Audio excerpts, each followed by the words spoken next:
জানা গেল পবিত্র ঈদ উল ফিতরের দিন। আন্তর্জাতিক জ্যোতির্বিদদের গণনা অনুযায়ী এবছর 30টি রোজা হতে পারে। ফলে সৌদি আরব সহ তার পার্শ্ববর্তী দেশগুলোতে ঈদ হবে বুধবার অর্থাৎ 10 এপ্রিল।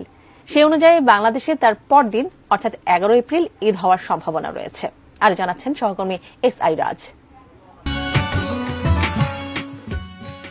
বিদায়ের পথে পবিত্র রমজান মাস।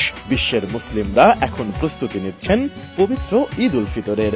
ঈদের দিনকে রোজা ভঙ্গ করার উৎসবও বলা হয়। আন্তর্জাতিক জ্যোতির্বিদদের গণনা অনুযায়ী এবছর 30টি রোজা পূর্ণ হতে পারে।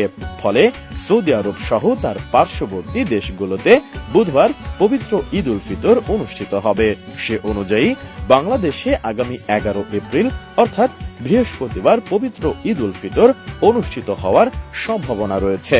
কারণ নিয়ম অনুযায়ী সৌদি আরবে যেদিন ঈদ পালিত হয় তার পরের দিন বাংলাদেশে ঈদ হয়। যদিও বিষয়টি নির্ভর করছে চাঁদ দেখার ওপর।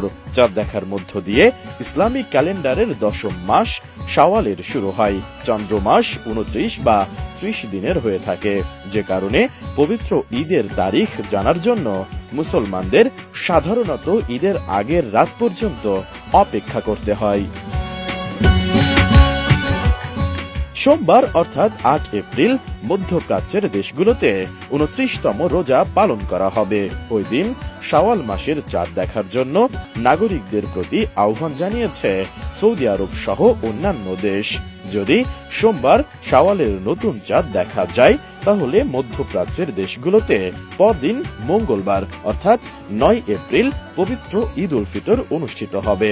আর চাঁদ দেখা না গেলে 30টি রোজা পূর্ণ করতে আরো একদিন রোজা রাখবেন মুসলমানরা। সেক্ষেত্রে মধ্যপ্রাচ্যে ঈদ উল ফিতর অনুষ্ঠিত হবে 10 এপ্রিল। ইসলামিক ক্যালেন্ডার অনুযায়ী প্রত্যেক আরবি মাস 29 নাকি 30 দিন হবে তা নির্ভর করে চাঁদ দেখতে পাওয়ার ওপর। সৌদি আরবের আকাশে সোমবার চাঁদ দেখা গেলে দেশটিতে পবিত্র রমজান মাস 29 দিনের হবে।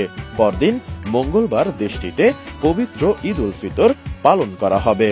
আর যদি চাঁদ দেখা না যায় তাহলে তার পরের দিন অর্থাৎ বুধবার দেশটিতে ঈদ উল ফিতর অনুষ্ঠিত হবে।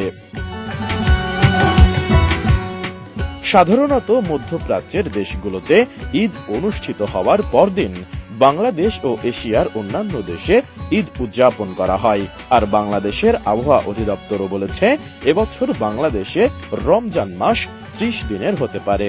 তবে দক্ষিণ এশিয়ার আরেক দেশ পাকিস্তানের আবহাওয়া অফিস জানিয়েছে এবার পাকিস্তানে রোজা 29টি হতে পারে, কারণ 9 এপ্রিল রাতেই দেশটির আকাশে ঈদের চাঁদ দেখা যেতে পারে। এর আগে 11 মার্চ পাকিস্তানে পবিত্র রমজান মাসের চাঁদ দেখা গিয়েছিল এবং পরদিন পবিত্র মাসের প্রথম দিন বা প্রথম রোজা পালিত হয়। সুতরাং পাকিস্তানিরা 29 দিন রোজা পালন করবে যদি পিএমডির পূর্বাভাস সত্য হয়। SI রাজ, ATN নিউজ।